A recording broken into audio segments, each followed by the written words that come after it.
किसान साथियों, कम लागत में ज्यादा उपज के लिए बुआई से पूर्व इफ्को नैनो डीएपी से बीज उपचार जरूर करें। बाजरा व तिल जैसी फसलों के लिए प्रति किलो बीज में 10 मिलीलीटर नैनो डीएपी का इस्तेमाल बीज उपचार में करें। कपास के लिए प्रति किलो बीज में 20 मिलीलीटर नैनो डीएपी का इस्तेमाल बीजोपचार में करें। गंवार, चौला, मूंग, उड़द, मक्का जैसी फसलों के लिए प्रति किलो बीज में 5 मिलीलीटर नैनो डीएपी से बीजोपचार करें। मूंगफली, सोयाबीन के प्रति किलो बीज में 2.5 मिलीलीटर नैनो डीएपी का इस्तेमाल बीजोपचार में करें। पौध वाली फसलों के लिए 1 लीटर पानी में 5 मिलीलीटर नैनो डीएपी मिलाकर जड़ का उपचार करें। इफ्को नैनो डीएपी का वादा, खर्चा कम और उत्पादन ज्यादा। किसान साथियों, कम लागत में ज्यादा उपज के लिए बुआई से पूर्व इफ्को नैनो डीएपी से बीज उपचार जरूर करें। बाजरा व तिल जैसी फसलों के लिए प्रति किलो बीज में 10 मिलीलीटर नैनो डीएपी का इस्तेमाल बीजोपचार में करें। कपास के लिए प्रति किलो बीज में 20 मिलीलीटर नैनो डीएपी का इस्तेमाल बीजोपचार में करें। गंवार, चौला, मूंग, उड़द, मक्का जैसी फसलों के लिए प्रति किलो बीज में 5 मिलीलीटर नैनो डीएपी से बीजोपचार करें। मूंगफली, सोयाबीन के प्रति किलो बीज में 2.5 मिलीलीटर नैनो डीएपी का इस्तेमाल बीजोपचार में करें। पौध वाली फसलों के लिए 1 लीटर पानी में 5 मिलीलीटर नैनो डीएपी मिलाकर जड़ का उपचार करें। इफ्को नैनो डीएपी का वादा, खर्चा कम और उत्पादन ज्यादा।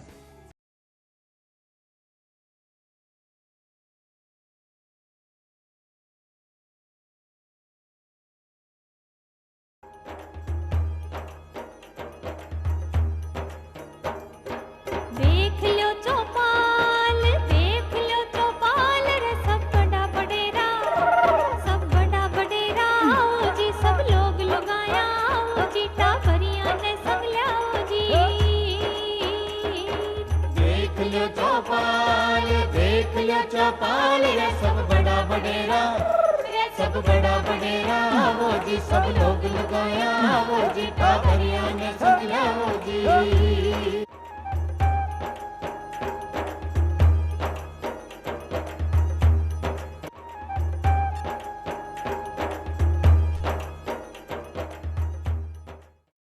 नमस्कार। चौपाल देखने वाले सभी दर्शकों का कार्यक्रम में स्वागत है। दर्शकों, योग भगाए रोग, अक्सर हमने ये सुना है क्योंकि सदियों पुरानी ये कहावत है कि योग से रोग भगाए जाते हैं। क्योंकि हमारे ऋषि मुनि भी योग किया करते थे, इसलिए वे ऊर्जावान रहते थे, लंबी आयु जिया करते थे और हमेशा स्वस्थ रहा करते थे। और अगर हम आज के परिप्रेक्ष्य में बात करें तो आज भागदौड़ भरी ज़िंदगी में किसी के पास समय ही नहीं है। लेकिन अगर हम बात करें कि शरीर को किस प्रकार से ऊर्जावान बनाए रखें, अपने शरीर को स्वस्थ बनाए रखें, तो उसके लिए ज़रूरी है कि हम योग करें। क्योंकि योग को हमारे देश ने ही नहीं अपितु पूरे विश्व ने सराहा है। तो आज के हम कार्यक्रम में बातचीत करेंगे कि किस प्रकार हम योग को अपनी दिनचर्या का हिस्सा बनाएं और ऐसे कौन कौन से योग करें जिससे हम रोगों को भगा सकें। और आज के हमारे कार्यक्रम का विषय भी यही है कि करें योग और रहें निरोग। और इसके बारे में विस्तार से चर्चा करने के लिए हमारे साथ में कार्यक्रम में मौजूद हैं राजेश कुमार सैनी जी। आप योगाचार्य हैं और साथ ही साथ आप योग प्रशिक्षक भी हैं। आपका कार्यक्रम में बहुत बहुत स्वागत है राजेश जी। राजेश जी, हम बात करें योग के बारे में तो सबसे पहले हम ये जानना चाहेंगे कि योग क्या है। योग सबसे पता लगता है कि 1+1 जोड़ होता है। हम योग करेंगे, आत्मा से परमात्मा का मिलन ही योग माना जाता है जी। जब परमात्मा से कनेक्ट होते हैं तो हमारी जो भी व्याधियां हैं वो दूर होती है। और हमारे ऋषि मुनि भी परमात्मा से ही कनेक्ट होते थे। अब हम शारीरिक स्वास्थ्य के लिए योग कर रहे हैं, पहले आत्मिक के लिए कर रहे थे। और कुछ ऋषि मुनि और कुछ आज भी ऐसे हैं कि जो अपने शरीर के साथ अपनी आत्मा को भी स्वस्थ कर रहे हैं। जी। अगर हम बात करें कि जैसे आपने बताया कि योग का ये महत्व है, ऐसे कौन कौन से योग हैं जो हम आम जिंदगी में आम तौर पे दिनचर्या का हिस्सा बनाएं? ऐसे तो पतंजलि योग सूत्र में स्थिरम सुखम आसनम, स्थिर पूर्वक सुख पूर्वक जिस स्थिति में बैठ सकते हैं उसी को ही आसन कहा गया है। पर हठ योगियों ने बहुत सारे आसन दिए हैं जिससे हम हमारे शरीर पे आसन करने से हमारे शरीर पे विजय प्राप्त कर सकें हम। और जब आसनों पे विजय प्राप्त होगी आसनों से हमारे शरीर पे, तो हम आत्मा को भी हम उसके अंदर ढाल सकते हैं और आत्मा भी उससे क्योर होगी और परमात्मा के जो लक्ष्य पे चल रहे हैं वो भी हमें प्राप्त होगा। जी, अक्सर देखा जाता है राजेश जी कि आज के समय में मानसिक जो रोग है वो बहुत ज़्यादा लोगों में देखने को मिलता है। इतना ज़्यादा स्ट्रेस होता है, काम का होता है, घर के बाहर आप इतनी सारी जिम्मेदारियों में होते हो कि मानसिक रोग अक्सर ज़्यादा देखने में मिलता है। उसके लिए आप कौन कौन से योग अभ्यास बताना चाहेंगे? मानसिक रोग सबसे पहले उसकी जड़ को जानना बहुत ज़रूरी क्यों है, उस कारण को भी हमें दूर करने के लिए पहले खुद को देखना है कि क्यों हो रहा है, उसको दूर करें। साथ में हम योग करेंगे, योगा आसन करेंगे। स्पेशली हमारा जो स्ट्रेस लेवल बढ़ता है, बहुत सारी इच्छाएं होती है वो हमारी पूरी नहीं हो पाती है, उससे स्ट्रेस बढ़ते बढ़ते फिर ऐसी गंभीर समस्या ले लेता है जिससे बाहर निकलना मुश्किल हो जाता है।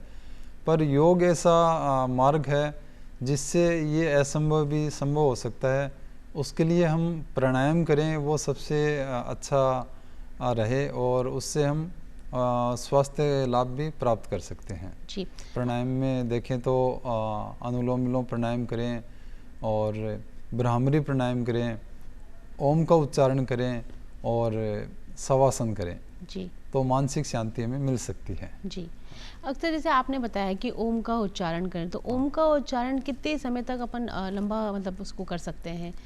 ओम शब्द है, जी, इसको हम सॉफ्टली करें। एक तो क्या होता है कि हम बार बार ओम ओम किए जा रहे हैं, उससे क्या होगा कि हम तनावग्रस्त और होंगे, क्योंकि हमने एक उच्चारण किया, उसमें उसको फील करना है कि करने बाद मेरे मस्तिष्क में कैसा फील हो रहा है, मेरे मस्तिष्क में लाइट फील हो रहा है, हल्का लग रहा है। उसके 10 सेकंड बाद में दूसरा ओम करें। ऐसे हम ओम को गुंजन करें, 5 मिनट करें, शुरू में 3 मिनट 5 मिनट, फिर हम इसको आधे घंटे 1 घंटे तक भी कर सकते हैं। ये एक साधना का, जैसे ध्यान बोले, ध्यान का रूप ले लेता है बाद में। जी, हाँ, इसमें समय की वो नहीं है कि इतना ही समय करें। जी। राजेश जी, आज के समय में बीमारियां इतनी प्रकार की हैं कि हम अगर उनको गिनना भी चाहें तो शायद गिन भी नहीं पाएंगे। तो योग से ऐसी कौन कौन सी बीमारी हैं जो हम ठीक कर सकते हैं? योग से ऐसी कोई बीमारी नहीं है जो ठीक नहीं कर सके, पर जब हमारे बॉडी के जो ऑर्गन्स अगर डैमेज हो चुके उनको तो हम रिकवर नहीं कर सकते। जी, पर उसके बिना हम कैसे जिएं, वो जब हम योग थेरेपी करवाते हैं, सामान्य योग में वो चीज़ें संभव नहीं हो पाती है। पर योग की ही एक विधि है, एडवांस विधि, जो योग थेरेपी बोलते हैं, उसके सहारे से हम हमारा पूरा जीवन स्वस्थ रहते हुए गुजार सकते हैं और उसमें बहुत सारे आसन हेल्प करते हैं। जी, और लाइलाज समस्याएं भी है, उनको भी ऐसा है कि व्यक्ति 2 साल जी रहा है तो वो 2 साल के बजाय 5 साल जी सकता है। ऐसा योग में, योग की एक शक्ति है। साथ में हमारा आत्मविश्वास भी होना ज़रूरी है। हम उसके बगैर उस मुकाम तक नहीं पहुंच सकते, क्योंकि हमारा आत्मबल अगर कमज़ोर होगा तो फिर हम उसके ऊपर इतना वर्क नहीं कर सकते। जी, ये आपने बहुत अच्छी बात कही कि अगर आपकी विल पावर कमज़ोर है तो सबसे पहले तो आप अपनी विल पावर को बहुत मतलब उस पर आप इतना मतलब मजबूत बनाओ कि आप हर तरह की बीमारी से लड़ने के लिए सबसे पहले खुद तैयार रहें। राजेश जी, हम बात करें कि आम तौर पे अगर हम हमारे दिन की दिनचर्या शुरुआत के तौर पे शुरू करें तो किस तरह से अपनी दिनचर्या शुरू करें योग के साथ में, कि ये हमें प्राणायाम करने चाहिए, ये आसन हमें करने चाहिए? सबसे पहले जब हम उठे तो उठने के बाद में फ्रेश हों, पहले पानी पिएं, जितना हम पेट भर पी सकते हैं, ज़बरदस्ती नहीं पिएं। उसके बाद में फ्रेश हो, हम फ्रेश होने के बाद में अपना ब्रश वगैरह करें। अगर नहा लें तो बहुत अच्छा रहे, जिससे शरीर में लचीलापन आ जाता है। बिना नहाए भी कर सकते हैं, ऐसा नहीं है कि योग को हम नहा के ही करें। नहाने से एक फ्लेक्सिबिलिटी आने से हम आसनों को आसानी से कर सकते हैं और ख़ुद को तरोताज़ा फील कर सकते हैं। और उसमें हम सबसे पहले सूक्ष्म क्रिया करेंगे। साथ में ये भी देखना है कि हम अगर स्वस्थ है तो हम जो उच्च श्रेणी के आसन है वो भी कर सकते हैं। पहले हम वार्म अप, जो सूक्ष्म क्रिया बोलते हैं, सूक्ष्म क्रिया करें, फिर सामान्य आसन करें, फिर उससे बढ़ते बढ़ते हम एडवांस आसन कर सकते हैं। लास्ट में हम प्राणायाम करें जी, और प्राणायाम के बाद में शवासन भी कर सकते हैं। जो शरीर की थकावट है, जो आसनों से थकावट आई है, वो भी दूर हो सकती है। जी, इसको हम हमारी दिनचर्या का हिस्सा ज़रूर बनाएं, बिल्कुल। या यहाँ से हम शुरुआत करें, फिर धीरे धीरे आगे बढ़ते रहें। बिल्कुल। आज की खान पान की अगर हम बात करें राजू जी, तो खान पान तो आप जानते ही हैं कि किस तरह से अशुद्ध हो चुका है।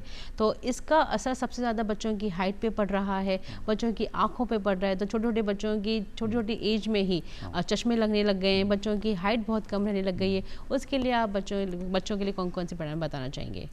बच्चों के हाइट के लिए और आँखों के चश्मे लिए, क्योंकि आजकल सबसे पहले हमें एक चीज़ का ध्यान देना कि आजकल बच्चे मोबाइल का बहुत ज़्यादा यूज़ ले रहे हैं। कुछ हो सकता है कि अपनी स्टडी के लिए भी ले रहे हैं, पर उसका अगर अत्यधिक उपयोग करें तो हमारी आँखों की रोशनी जा सकती है। जी। और तनाव में बच्चे आजकल बहुत सारे साइकोलॉजिकल डिस्टर्ब हो रहे हैं, अपने पेरेंट्स की बातें नहीं मान रहे हैं। तो उसमें हम उनको आसनों से और प्राणायाम से उनको तैयार करें, जिससे कि उनमें ये दिक्कतें नहीं आए। उसके लिए हम बच्चों को आसन करवाएं तो सबसे पहले ताड़ासन कराएं, त्रिकोणासन कराएं और वृक्षासन करवाएं, पादहस्तासन, उष्ट्रासन, पश्चिमोत्तानासन, सर्वांग सेतुबंध आसन और भुजंग आसन। जी। ये 1 घंटे का प्रोग्राम, इसमें साथ ही प्राणायाम कराएं बच्चों को, हम भ्रामरी और ओम का उच्चारण करवाएं, जिससे कि जो मानसिक दिक्कत है वो न आए। और 1 घंटे का हम प्रोग्राम कराएं तो 23 घंटे हम मेंटली फ्री रहेंगे और बच्चा स्टडी में इतना आगे रहेगा जिसकी हम कल्पना नहीं कर सकते। जी। और मैंने रिसर्च भी किए हैं काफ़ी बच्चों पे।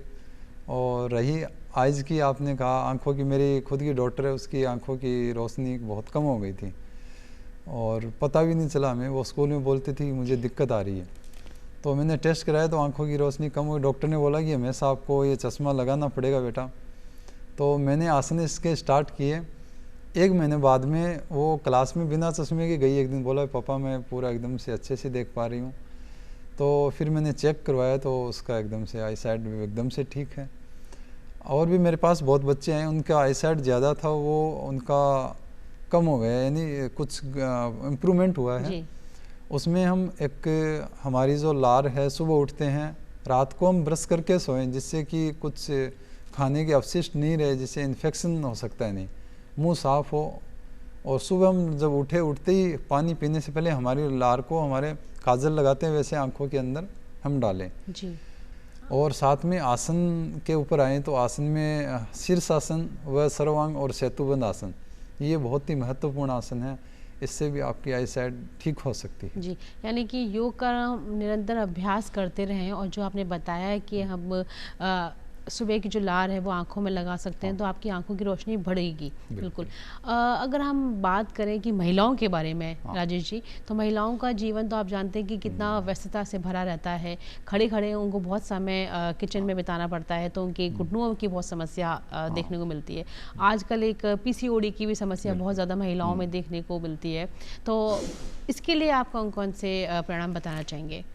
महिलाओं में बिल्कुल सही कह रहे हैं आप, काफ़ी स्ट्रेस बढ़ रहा है कि बहुत सारी जिम्मेदारियां हैं। पहले इतनी जिम्मेदारियां नहीं हुआ करती थी, अब काफ़ी जिम्मेदारियां हमारी माएँ बहनें उन्हीं पे रहती है, घर की भी रहती है, बाहर की भी रहती है। उनके लिए उनको सबसे ज़्यादा आवश्यकता है और वो सबसे कम करती है। इसके लिए हम सुबह या शाम दोपहर में, योग का ऐसा नहीं है कि सुबह ही करें, हम कभी भी योग कर सकते हैं।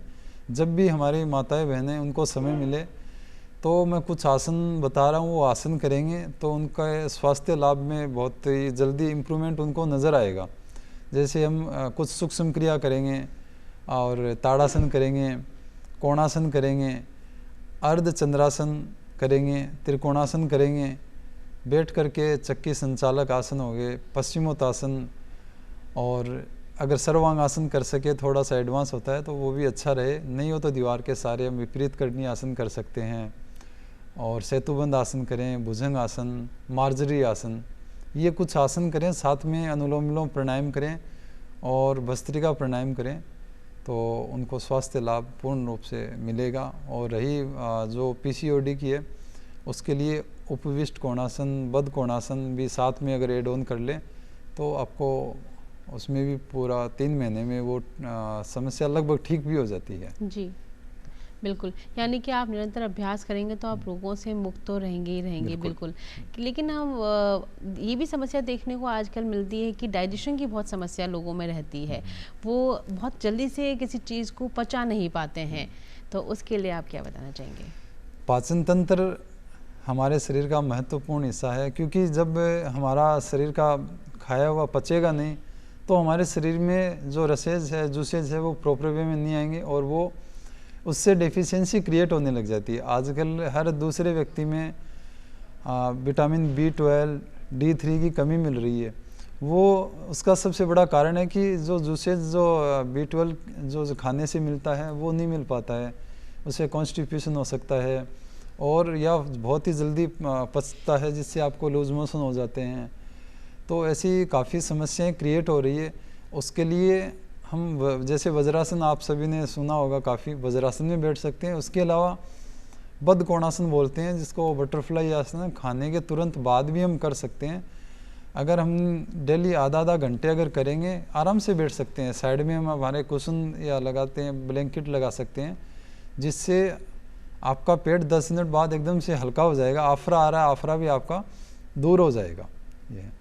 ये आपके पाचन तंत्र के लिए बहुत अच्छा है। और बहुत सारे आसन हैं, पश्चिमोत्तानासन है आपके लिए, भुजंगासन है और पश्चिमोत्तानासन है। ये भी करेंगे निरंतर। आसन करना बहुत ही आसान है, पर आसन को लंबे समय तक करना वही फायदा देता है। जी हाँ। जैसे कि ना राजेश जी, हमने बच्चों के हाइट के बारे में बात करी, आंखों की रोशनी के बारे में बात करी, महिलाओं की बात करी। देखा जाता है कि बुजुर्ग में जैसे जैसे एज बढ़ती है, ठीक है, तो धीरे धीरे आपके BP की समस्या होने लग जाती है, ठीक है, शुगर की समस्या होने लग जाती है। तो इसके लिए बुजुर्गों के लिए ऐसे कौन कौन से आसन हैं जो वो बड़े ही आसन मतलब आसानी से उसको कर सकें? सबसे पहले बुजुर्ग जो जितनी एज हमारी बढ़ती है, उसमें हमारी हड्डियों में स्टिफनेसता बढ़ती है, हड्डियां हार्ड होती है। तो उसमें हमें सूक्ष्म क्रियाएं, सूक्ष्म व्यायाम, हम स्थूल व्यायाम जो करें उनसे आसानी रहती है। जैसे स्कंद चक्र क्रिया करें, ग्रीवा शक्ति विकासक क्रिया करें, जानु नमन करें, अर्ध तितली आसन करें, तितली आसन करें, ऐसे अर्ध चक्रासन करें, कटी चक्रासन करें। उसमें हमें लचीलापन आएगा धीरे धीरे। उसके बाद में हम कुछ आसन करें, जैसे ताड़ासन कर लिया, कोणासन कर लिया, और हमने जानु सिरासन कर लिया, और लेट करके हम पवन मुक्तासन, मरकटासन, अर्धभुजंगासन जैसे आसन करने बाद में हम भ्रामरी प्राणायाम, ओम का उच्चारण व अनुलोम विलोम प्राणायाम करें तो हमारे लिए बहुत ही लाभदायक रहेगा। जी राजेश जी, योग के साथ में एक शब्द आता है मेडिटेशन, ठीक है, जो कि आपको सुकून देता है, ठीक है, आपका मन जो है उसको शांत रखता है। तो मेडिटेशन के लिए आप कौन कौन सी क्रियाएं बताएंगे? मेडिटेशन शब्द बहुत ही अच्छा लगता है, क्योंकि अक्सर लोग जान नहीं पाते कि किस तरह से उनको मेडिटेशन करना है। कई बार मेरे पास व्यक्ति जब परेशानी होती है तभी ये चीज़ें याद आती है जी, ऐसे याद नहीं आती है। बिल्कुल, व्यक्ति जब भी डॉक्टर के पास जाएगा, जब उसको किसी प्रकार की कोई बीमारी होगी तभी वो डॉक्टर के पास जाता है। हाँ, डॉक्टर्स भी सजेस्ट करते हैं कि आप ये दवाई तो लीजिए, दवाई के साथ में योग प्राणायाम और साथ में मेडिटेशन करें। तो कई बार मेरे पास आते हैं, बोलते हैं कि सर हमें मेडिटेशन करना है। मैंने बोला मेडिटेशन इतना आसान नहीं है जितना हमने सुना है कि मेडिटेशन में बैठ गए, आप बैठेंगे आपको ऐसे ऐसे विचार आएंगे जो कभी सपने में नहीं सोचे। वो हमारे ही विचार है, जब दुनिया हमने बाहर से देखी है वो सारे इकट्ठे किए, वो रील तो चलेगी ही। अब उन विचारों को कम करने का भी प्रयास है, अभ्यास है। अगर सही हम रास्ते पे सही डायरेक्शन में है तो उनको ठीक किया जा सकता है।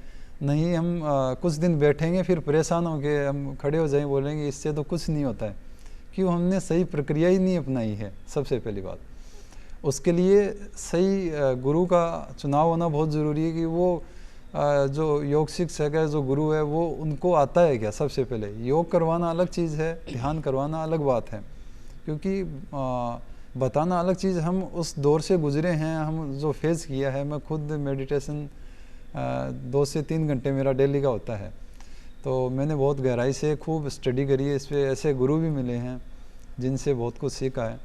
तो सबसे पहले हम हमारे शरीर में अगर कहीं अकड़न है कहीं दर्द है, उसको कम कैसे करें, उसके लिए हम दवाई का सहारा ले सकते हैं। बाद में हम योग का सहारा लें जिससे अकड़न को दूर किया जा सके और हमारी कमर स्वस्थ हो। सबसे पहले अगर कमर स्वस्थ नहीं है, हमारे जो एनर्जी चक्रा है नीचे से ऊपर की ओर उठती है हमारी ऊर्जा। अगर हमारे स्पाइन में कहीं भी दिक्कत है तो हमारी जो ऊर्जा है वहीं रुक जाएगी। जैसे पानी का पाइप देखा है हमने, अगर पाइप में कहीं लीकेज आ गया तो आपका ऊपर की ओर जो फ्लो नहीं जा पाएगा, वहीं से रिसाव होगा, वहीं रुक जाएगा। पानी आ रहा है, आपके अंदर एनर्जी है, एनर्जी से ही आप इस्तेमाल नहीं कर पा रहे हैं। तो इसके लिए स्वास्थ्य आसनों से स्वस्थ होना बहुत ज़रूरी है। उसके बाद में प्राणायाम का अभ्यास करें और प्राणायाम भी लंबे समय करें। लंबे समय प्राणायाम करने से जो हमारे ब्रेन को ऑक्सीजन सबसे ज़्यादा चाहिए, अगर उसको ऑक्सीजन ज़्यादा मिलेगी तो हमारे जो एक्स्ट्रा थॉट्स आ रहे हैं वो थॉट्स आपके कम होंगे। कम होने के बाद में धीरे धीरे आप ध्यान की उस अवस्था में जाएंगे। और इसकी भी स्टेप्स होती है कि आप प्राणायाम किया है, करने के बाद में आप कौन सा ध्यान करें, कैसा करें, वो व्यक्ति विशेष को देख के बताया जाता है। फिर भी आप सामान्य रूप से आप ओम का, भ्रामरी का उच्चारण करें आप 15-15, 20-20 मिनट। उसके बाद में आप भ्रुकुटी पे आप आंखें बंद करके ध्यान लगा सकते हैं। आप त्राटक कर सकते हैं, त्राटक भी अच्छा है, पर आपकी आंखें अस्वस्थ नहीं हो। अगर आपकी आंखें कमज़ोर है तो त्राटक करने से नुकसान भी हो सकते हैं। तो इसका छोटी छोटी बातों का भी विशेष ध्यान रखना है आपको योग करते समय। राजेश जी, आज के समय में काम का इतना ज़्यादा लोड है और ऑनलाइन काम है, तो अक्सर लोग बैठे बैठे लैपटॉप के सामने स्क्रीन टाइम भी बहुत ज़्यादा देते हैं और वो सिटिंग इतनी ज़्यादा हो जाती है कि लोगों की बैक की बोन जो होती है उसमें दिक्कतें आने लग गई हैं। तो इसके लिए आप कौन कौन से योगा वैसे बताना चाहेंगे? सबसे पहले हम जो चेयर यूज़ ले रहे हैं वो चेयर कैसी है जी।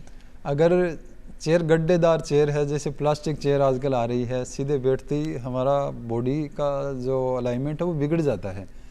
उस चेयर के नीचे हम तकिया या ब्लैंकेट, कुछ कंबल लगाएं जिससे उसके लेवल को बराबर करें। और हमारे पाँव ज़्यादा लटकने नीचे लटक रहे हैं तो नीचे कुछ हम हार्ड सरफेस, पाटा या कुछ ऐसा लगाएं जिससे पाँव फर्श पे रहे। और जब भी बैठें तो कमर को आगे की ओर नहीं झुकाएं, गर्दन आगे नहीं झुकाएं, कमर पूरी सीधी हो। उसके साथ साथ ये तो ध्यान रखें। उसके बाद में हम आसन करें। आसन के अंदर हम सबसे पहले ताड़ासन करें और उसके बाद ट्विस्टिंग वाली कुछ क्रियाएं भी करें साथ में। उसके बाद में हम ट्विस्टिंग क्रिया करने के बाद हम अर्ध मत्स्येंद्री आसन करें, वक्रासन करें, पवन मुक्तासन करें, मरकटासन करें, अर्ध भुजंगासन करें, जिससे हमारी कमर स्वस्थ रहेगी। और हम 8 घंटे 10 घंटे कितना भी सीटिंग करें हमें किसी तरह की दिक्कत नहीं आएगी जी। अगर जैसे योग की हम बात कर रहे हैं, हमने बीमारियों के बारे में बात करी, तो अगर हम खान पान ही अपना ठीक रखेंगे तो हो सकता है कि हम बहुत सारी बीमारियों से दूर रहेंगे। किस तरह का खान पान आम जिंदगी में हर व्यक्ति के लिए होना चाहिए?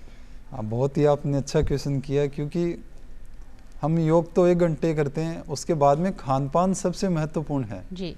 खान पान में सबसे पहले हम सुबह जूस लें, उसके बाद में हम स्प्राउट्स लें, मूंग चने ये लें।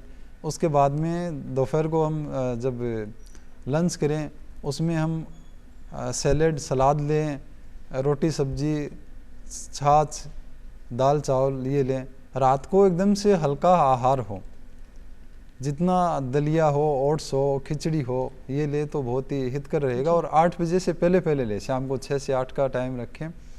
रात को सोने से पहले हम दूध ले लें और तो अच्छा रहे जी। और दिन में और रात को भोजन करें तो उसके बाद खाने के तुरंत बाद में गुड़, छोटा सा गुड़ ले लें तो आपका खाना एकदम से अच्छे से पच सकता है जी। खाना खाने के बाद में गुड़ अवश्य लें। देसी गुड़, अच्छा गुड़ हो वो ले तो आपका खाना तुरंत पच जाएगा जी जी।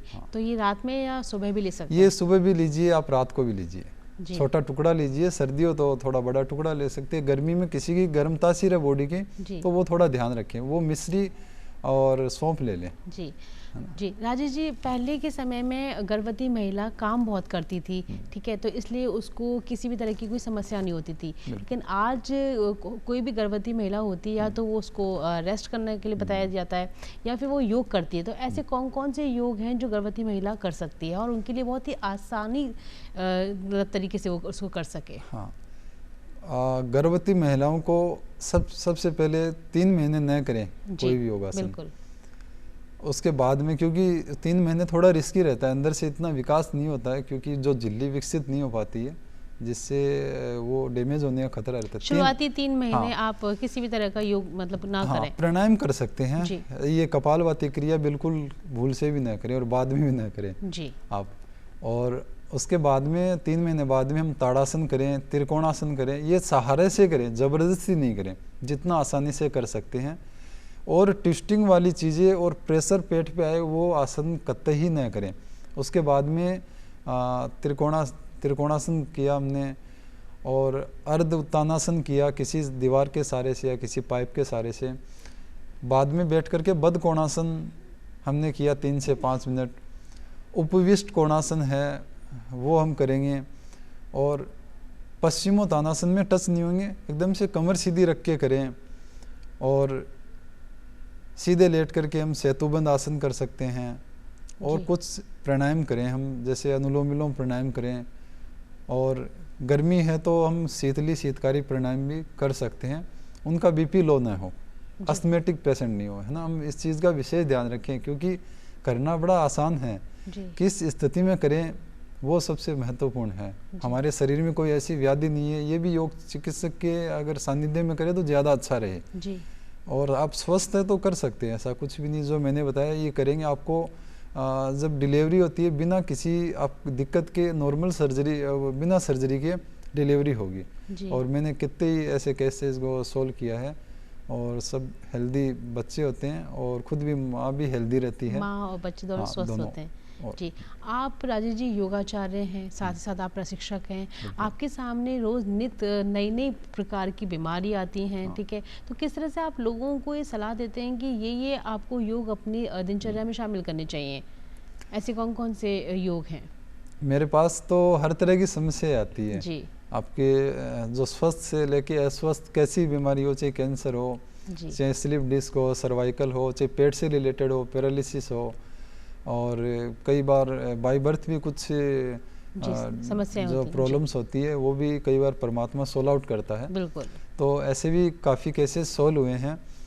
व्यक्ति विशेष को देख के, उसकी समस्या को देख के आसन सेलेक्ट करते हैं, जी, और उन क्रम में आसन जब करवाते हैं तो वो उनमें इम्प्रूवमेंट भी आता है। जब इम्प्रूवमेंट आता है और उनका आत्मविश्वास बढ़ता है, आत्मविश्वास बढ़ने से आधा तो ठीक, फिर खुद को खुद ही कर बिल्कुल। लेते हैं।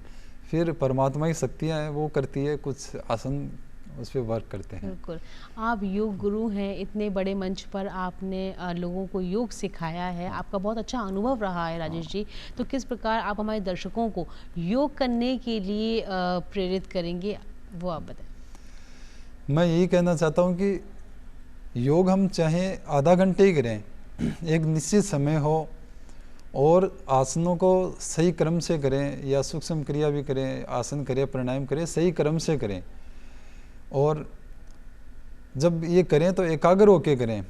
जब एकाग्रता नहीं रहेगी तब हम उसका लाभ नहीं ले पाएंगे। हम आसन कर रहे हैं, ध्यान हमारा कहीं और है, प्राणायाम कर रहे हैं, ध्यान कहीं और है, तो हमारे शरीर के साथ हमारा मस्तिष्क भी उसी जगह रहे तो सभी के लिए ज़्यादा हितकर और लाभकारक रहेगा, और आपको उसका लाभ भी पूर्ण रूप से मिल पाएगा। बिल्कुल। हंसना भी एक प्रकार का योग है, क्योंकि आप हंसेंगे, आप खुश रहेंगे तो आप अनेक प्रकार की बीमारियों से दूर रहेंगे। तो आपकी खुशी भी जो है वो एक प्रकार का योग है। बिल्कुल। क्योंकि अक्सर देखा जाता है कि आपके योग का एक हिस्सा होता है हंसना।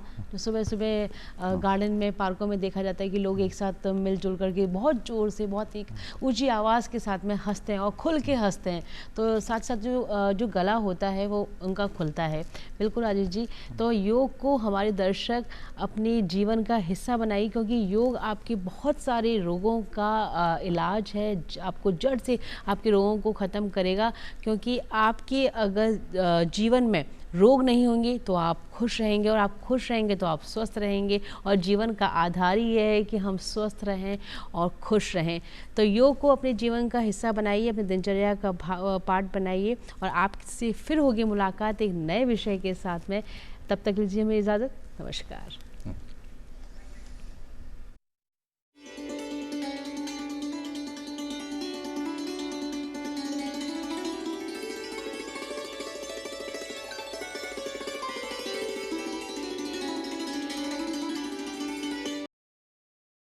किसान साथियों, कम लागत में ज़्यादा उपज के लिए बुआई से पूर्व इफ्को नैनो डीएपी से बीज उपचार जरूर करें। बाजरा व तिल जैसी फसलों के लिए प्रति किलो बीज में 10 मिलीलीटर नैनो डीएपी का इस्तेमाल बीजोपचार में करें। कपास के लिए प्रति किलो बीज में 20 मिलीलीटर नैनो डीएपी का इस्तेमाल बीजोपचार में करें। गंवार, चौला, मूंग, उड़द, मक्का जैसी फसलों के लिए प्रति किलो बीज में 5 मिलीलीटर नैनो डीएपी से बीजोपचार करें। मूंगफली, सोयाबीन के प्रति किलो बीज में 2.5 मिलीलीटर नैनो डीएपी का इस्तेमाल बीजोपचार में करें। पौध वाली फसलों के लिए 1 लीटर पानी में 5 मिलीलीटर नैनो डीएपी मिलाकर जड़ का उपचार करें। इफ्को नैनो डीएपी का वादा, खर्चा कम और उत्पादन ज़्यादा।